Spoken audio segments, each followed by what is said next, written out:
Suho stared at Beru, bewildered by the tiny ant monster in his hand. Beru explained that his journey to Earth was long and treacherous, exhausting his strength.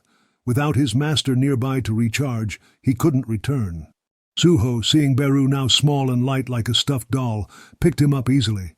Beru, dangling from Suho's hand, continued to chatter. He revealed that Suho was the heir to the Monarch of Shadows, his father, Sung Jinwoo, who hadn't disappeared but ventured into the universe. Confused, Suho listened, as Beru created an illusion with shadows to explain. A great war was happening in the universe, with countless soldiers and monsters. At the center was a man with an exceptionally strong aura, the size of a fingernail. That was Suho's father, Sung Jinwoo, was currently commanding a war against the Itarim, a group of gods from outer universes trying to invade Earth. Suho connected this to the magic beasts emerging from the gates over the past 2 years, realizing his parents' mysterious disappearances might be linked to this cosmic conflict. Initially, it was difficult for Suho to accept, but given his world of dungeons and monsters, the existence of outer universes wasn't too surprising. He asked about his mother, wondering if she followed his father to space. Beru, puzzled, clarified that Lady Hein did not accompany Sung Jinwoo. Suho was stunned, explaining that his mother disappeared the same day as his father, leading him to assume they were together. Beru was shocked to learn Lady Hein was missing, as Suho sighed deeply, overwhelmed by the revelations. Beru had flown from outer space back to Earth, away from the war against Itarim. The journey was treacherous, with countless enemies along the way. After barely making it to Earth, Beru was shocked to learn that the whereabouts of Cha Hein, Sung Jinwoo's wife, were unknown.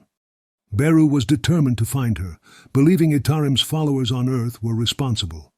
Cha Hein, under the protection of the Monarch of Shadows, had rarely faced danger. If something had happened to her, it involved a formidable power. Suho, while initially worried about his parents' disappearance, felt a strange sense of calm about his mother. She had always been composed and unwavering, and Suho couldn't imagine her being in real danger. Discovering a clue about their disappearance, however, brought him some relief. Suho asked Beru what he needed to do to find his mother.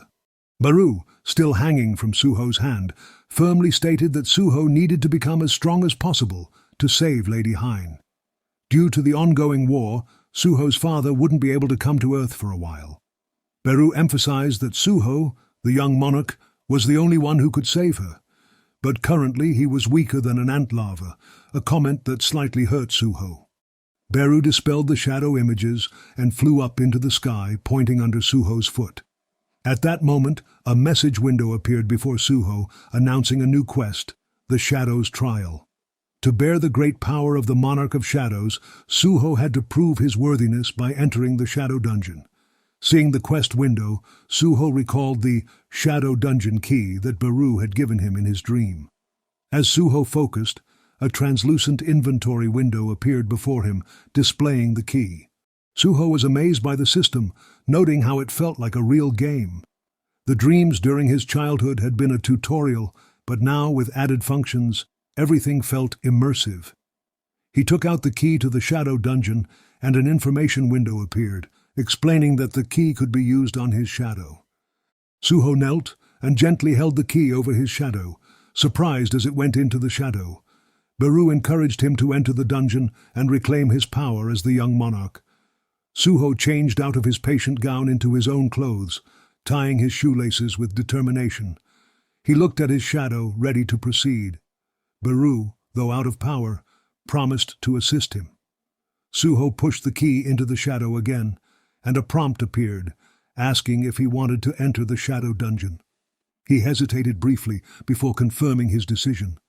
It takes a bit of time to make his decision. He finally decided to accept the trail. As he did, his shadow spread out, devouring everything in its path, including the walls, ceilings, and the entire hospital building. Suho found himself in a monochromatic world shrouded in shadows, a city overgrown with moss and ivy. Resembling a scene from the book he read as a child, a world where humanity vanished. This eerie, yet familiar place felt oddly comforting to him, like a mother's embrace. Beru, who had followed him inside, welcomed him to the shadow dungeon. As Suho looked around, he felt as though he had stepped into an old horror movie. Suddenly, his sensory stats sent a warning, and he dodged an incoming axe just in time, launching a spinning kick in response. A goblin scout, a green-skinned monster about 1 meter tall, was hit hard by Suho's kick and tumbled to the ground. The trial had begun. Suho quickly realized that the goblin scout could call for reinforcements, triggering his survival instincts. Ignoring Beru's warning about the risks of bare-handed attacks, he swiftly disarmed the goblin and obtained its stone axe. Wielding the axe, Suho swiftly defeated the goblin scout. However, a new threat emerged as an arrow flew towards him.